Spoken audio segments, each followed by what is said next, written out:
My name is Sofia, and until 6 months ago, I was a 35-year-old art curator, leading a relatively quiet life. Now, as I write this with trembling hands, I'm not sure if I'm the same person. It all began when I inherited an old mansion from a great uncle I barely knew. First, I thought it was a blessing, a place to reconnect with my roots and perhaps start a restoration project. Little did I know that this unexpected inheritance would be the gateway to a nightmare from which I still can't escape. The mansion, located on the outskirts of a small town in the countryside, was an imposing 19th century construction, tall windows and an ornate facade that seemed to observe my every move. When I arrived on that first night in October, a feeling of unease settled in my stomach. Something in the empty eyes of the garden statues made me hesitate before turning the rusty key in the lock of the main door. The interior of the mansion was a testament to the family's glorious past. Antique furniture, dusty paintings, and ornate chandeliers decorated the rooms. But it was the tapestry in the entrance hall that immediately captured my attention. It was a magnificent piece, covering almost the entire wall, its golden and silver threads still shimmering despite their age. I approached to examine it more closely,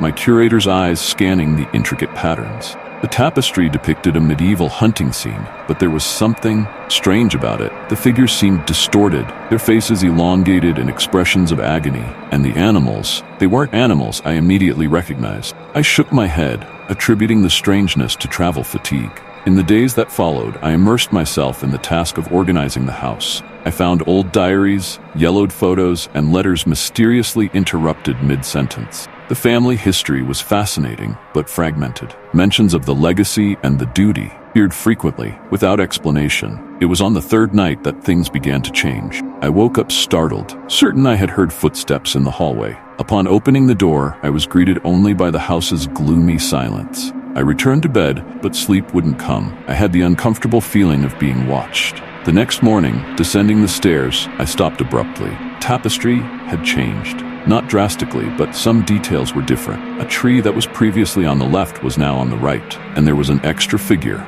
partially hidden behind a bush. Impossible, I muttered to myself. I spent the entire day researching the tapestry, looking for any mention of it in the family documents. I found only a hidden note in one of the diaries. The tapestry shows, the tapestry hides, the tapestry takes. That night, I had a vivid nightmare. I was inside the tapestry scene, running desperately through the forest. Voices whispered around me, begging for help. I woke up in a cold sweat, my heart racing. The following days became a blur of increasingly disturbing events. Objects moved when I wasn't looking, shadows moved in the corners of my eyes, and the tapestry continued to change. Each day, more figures appeared on it, their faces contorted in expressions of fear and despair. I tried to leave the mansion, but whenever I reached the gates, an invisible force seemed to pull me back. I began to suspect that I was trapped. Trapped in what? In the mansion? In the tapestry? In my own mind? One night, while examining the tapestry by candlelight, I noticed something that chilled my blood. Among the agonizing figures, I recognized a face. It was the face of my great uncle, exactly as I had seen in one of the old photo albums. Horrified, I recoiled, knocking over the candlestick. The flames licked the edge of the tapestry, and a sharp scream echoed through the mansion. It wasn't my scream. It was as if dozens of voices screamed in unison. The fire extinguished as quickly as it had started, leaving only a small scorched mark on the edge of the tapestry. The scream continued to echo in my ears for hours. In the days that followed, I plunged into frantic research. I searched every corner of the mansion, reading every scrap of paper I could find. Gradually, a sinister story began to form.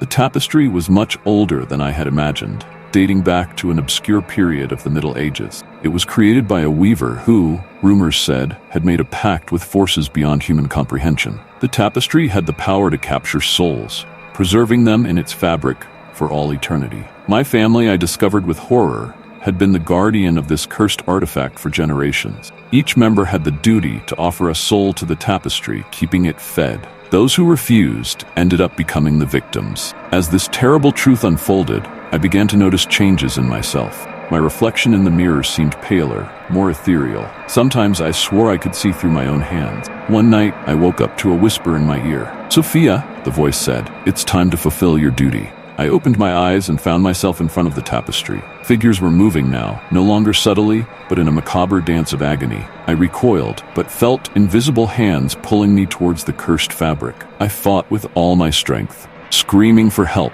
that I knew wouldn't come. It was then that I noticed an old pair of scissors on a nearby table. In an act of desperation, I grabbed the scissors and began to cut the tapestry. Each cut was accompanied by a scream of pain, as if I were hurting living beings. Golden and silver threads coiled around my arms like tentacles, trying to stop me. But I kept cutting, driven by a frenzy of terror and determination. As the tapestry unraveled, ethereal figures began to detach from it. They were the captured souls, finally freed from their textile prison. The air became dense with their presences, grateful voices and moans of relief filling the space. I saw my great-uncle's face among them, a sad smile on his lips before he disappeared. When the last thread was cut, a wave of energy exploded from the tapestry, throwing me against the wall. I lost consciousness. I woke up hours later, the morning sun streaming through the windows. Where the tapestry once hung, there was only an empty wall.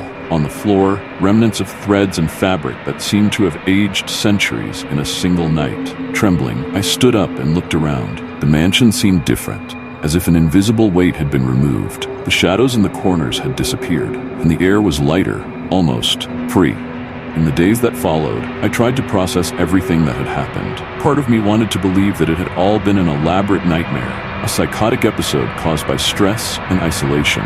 But the marks on my arms, where the tapestry threads had coiled, were too real to deny. I decided to stay in the mansion for a few more weeks, determined to fully understand my family's dark legacy. I found diaries hidden in secret compartments, revealing generations of guilt, fear, and resignation. My ancestors had been prisoners as much as guardians, living under the constant shadow of the macabre duty imposed upon them. As I organized the family documents and belongings, I began to notice something strange. Old photos, which previously showed somber and tense faces, now seemed softer, as if a burden had been posthumously lifted. It was as if the destruction of the tapestry had echoed through time, freeing not only the captured souls, but also the family lineage itself. One night, as I sat in the study reviewing the last documents, I felt a presence behind me. I turned, expecting to see another unexplainable phenomenon, but there was nothing there. However, in the mirror on the other side of the room, I saw for a brief moment the reflection of my great-uncle. He was smiling, a genuine smile of gratitude, or disappearing like mist in the sun. That same night, I had a dream. I was in an open field, under a starry sky.